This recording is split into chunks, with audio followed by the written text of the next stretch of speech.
For many people, the Bible is less like a book and more like a locked library. It is a massive and intimidating collection of ancient texts, of dense laws, strange prophecies, confusing genealogies, and violent histories. It's easy to get lost, to see it as a disconnected anthology of spiritual writings. But the Catholic Church has always held the key to unlocking this divine library, a key that reveals its profound and hidden unity. That key is the understanding that the Bible is not a collection of different stories. It is one single, epic love story, told across centuries about God's relentless plan to bring humanity back into His family. This is the story of salvation history, and to understand it is to understand the entire Bible, from the first verse of Genesis to the last verse of Revelation, including the so-called missing books that hold a crucial place in this divine drama.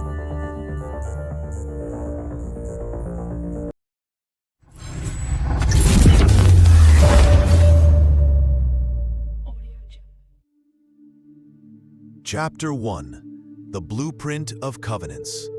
To follow the single plot line of the Bible, we need to understand God's chosen method for interacting with humanity, the covenant. In the ancient world, a covenant was not a simple contract. It was a sacred, solemn act that created a family bond. It was sealed with a liturgical ritual, a sworn oath, and often a shared meal. The entire story of the Bible is the story of God making a series of covenants, each one expanding His family, bringing more and more of creation back to Himself. This covenantal structure is the divine roadmap through the Old Testament. God begins by making a covenant with a holy couple, Adam and Eve. When they fall, He doesn't abandon His plan. He later makes a covenant with a holy family, Noah's. He then calls a man out of paganism and makes a covenant with his holy tribe, Abraham's. His tribe grows into a nation, and God makes a covenant with the 12 tribes of Israel through a holy prophet, Moses. Finally, God elevates that nation into a kingdom, making a covenant with a holy king, David. A couple, a family, a tribe, a nation, a kingdom, each step is an expansion of God's family, all in preparation for the final, universal covenant that will embrace the entire world. This is the story we will now trace. Chapter 2. The Pentateuch, a family is formed. The story begins in the first 5 books of the Bible, known as the Pentateuch or the Torah. In Genesis, we witness the dawn of creation and God's first covenant with Adam and Eve, who are created in His image and likeness to live as His son and daughter. But through their disobedience, they break the family bond, and sin and death enter the world. Yet, God immediately promises a future Redeemer. The story continues through the flood and God's covenant with Noah, and then focuses on Abraham, the father of our faith. God promises him land, a great name, and a worldwide blessing, establishing the tribe that will be His chosen people. The book of Genesis ends with this family, the sons of Jacob, enslaved in the land of Egypt. The book of Exodus is the great story of liberation. God hears the cry of His people, and through Moses, delivers them from bondage with mighty signs and wonders. At Mount Sinai, God makes His covenant with the 12 tribes of Israel. He gives them the law, the 10 Commandments, and the rest of the Torah, which is not just a set of arbitrary rules, but the family instructions for how to live in right relationship with God and with one another. The books of Leviticus, Numbers, and Deuteronomy detail this law, the establishment of the priesthood, and the sacrificial system, all centered around the tabernacle, God's dwelling place among His people. He has formed them into a nation, a kingdom of priests, meant to be a light to all other nations. Chapter 3. The Historical Books. A Kingdom Rises and Falls. The next major section of the Old Testament tells the dramatic and often tragic story of this new nation. The book of Joshua describes the conquest of the Promised Land, followed by the dark and chaotic era of the Judges, where everyone did what was right in his own eyes. The people clamor for a king to unite them, which leads to the establishment of the monarchy. The high point of all Old Testament history is the reign of King David. In the books of Samuel and Kings, we see God make his final and most significant Old Testament covenant with David. He promises that David's son will build a temple and that his kingdom and his throne will last forever. This is a crucial promise that sets the expectation for the rest of the Bible. The people are now waiting for the ultimate Son of David, the Messiah, who will establish an everlasting, international kingdom. Solomon, David's son, builds the magnificent temple in Jerusalem. But after Solomon, the glory fades. The kingdom is torn in two, Israel in the north and Judah in the south. The subsequent historical books, like Chronicles, Ezra, and Nehemiah, narrate a long, slow decline into idolatry, corruption, and covenant infidelity. Despite the constant warnings of the prophets, the people break the covenant. This leads to catastrophe. The northern kingdom is destroyed by Assyria, and the southern kingdom, with its holy city of Jerusalem, is conquered by Babylon. The temple is destroyed, and the people are dragged into exile. Chapter 4. The Missing Books, an Essential Bridge. It is here, in the midst of Israel's story of exile and return, that we find the 7 books that are in Catholic Bibles but are absent from most Protestant ones. The Deuterocanonical books. As we have discussed before, these books were part of the Septuagint, the Greek translation of the Old Testament used by Jesus and the Apostles, and were affirmed as inspired scripture by the early church. Far from being unnecessary additions, they provide an essential historical and theological bridge that connects the Old Testament to the New.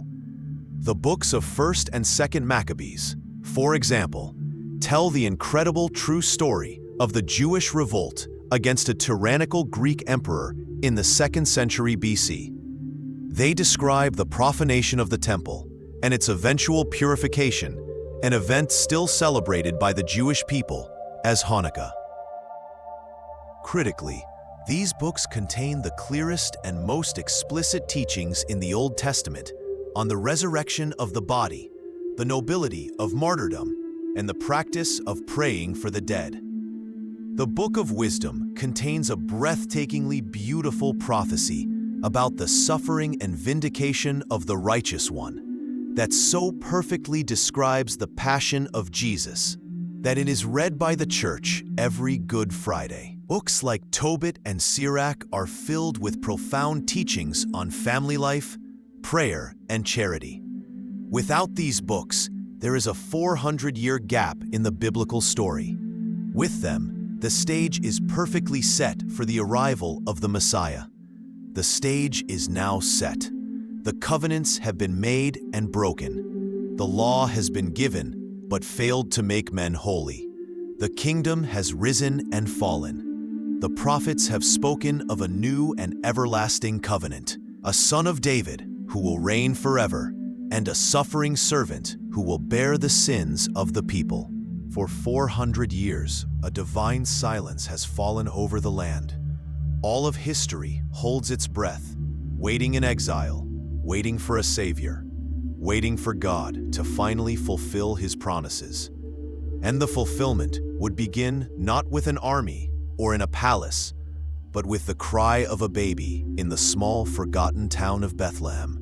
The entire Old Testament ends on a note of profound and painful expectation. God's people are living under foreign occupation. The promises of the covenants remain unfulfilled. The throne of David is empty, and into this world of darkness and longing, God sends his answer. The New Testament is the story of this divine answer.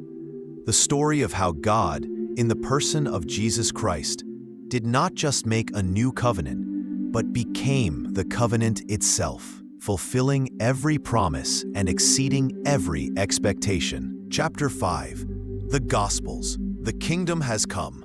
The four Gospels, Matthew, Mark, Luke, and John, are the heart of the entire Bible and the pivot point of human history.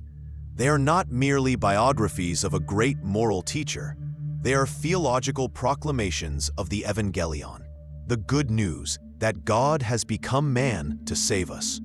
Each gospel presents this truth from a unique perspective, but together they reveal how Jesus is the glorious fulfillment of everything the Old Testament was pointing toward. Jesus is the new Adam.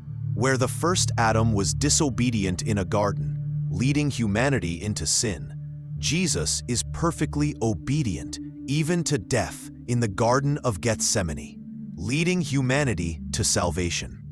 He is the new Moses. Where Moses ascended Mount Sinai and delivered the old law, Jesus ascends a new mountain and delivers the new law, the Beatitudes, which perfects the old. He is the new David. He is the promised son of David who has come to establish a kingdom. But his kingdom is not a worldly political empire. It is the spiritual, universal, and everlasting kingdom of God, which is the church. Most importantly, Jesus is the one who establishes the new and everlasting covenant. At the Last Supper, he takes bread and wine and declares them to be his body and blood, the sacrifice that seals this new covenant. On the cross, he is both the high priest and the unblemished lamb, offering himself as the perfect sacrifice that atones for all sin. The story of the Gospels is the climax of salvation history, the moment when God himself enters his family to restore the broken bond of the covenant forever. Chapter 6. The Acts of the Apostles, the Kingdom expands. If the Gospels tell the story of Jesus establishing his kingdom, the book of the Acts of the Apostles tells the story of how that kingdom began its worldwide expansion. The book opens with the ascension of Jesus into heaven and his promise to send the Holy Spirit. That promise is fulfilled 10 days later at Pentecost, the dramatic event often called the birthday of the church. The Holy Spirit descends upon the apostles in tongues of fire, empowering them to leave their locked room and begin boldly preaching the gospel to all nations. Acts is the thrilling, fast-paced history of the early church. We see St. Peter as the head of the apostles, performing miracles and delivering powerful sermons that convert thousands. We witness the martyrdom of the first deacon, St. Stephen, and the subsequent persecution that scatters the church, ironically causing it to spread even faster. The second half of the book focuses on the dramatic conversion and missionary journeys of St. Paul, the apostle to the Gentiles. Through his work, the covenant family, which had been almost exclusively for the nation of Israel, dramatically breaks its ethnic boundaries. The church becomes truly Catholic or universal, welcoming all people, Jew and Gentile, slave and free, male and female, into the one new family of God. Acts is the living proof that the kingdom Christ founded was a real, visible, hierarchical, and rapidly growing society. Chapter 7. The Epistles. Living in the Covenant Family. Following the book of Acts, we have the epistles, which are the letters written by the apostles to the new Christian communities they had founded. These letters, from Paul, Peter, John, James, Jude, and the anonymous author of Hebrews, are essentially the family letters of the new covenant. They are not abstract theological treatises. They are practical, pastoral documents meant to instruct, correct, and teach. and encourage the first Christians on how to live out their new life in Christ. The epistles give us a stunningly detailed picture of the early church's beliefs and practices. In them, we find profound theology on the nature of grace, faith, and justification in Romans. We see instructions on the proper celebration of the Eucharist and the use of spiritual gifts in Corinthians.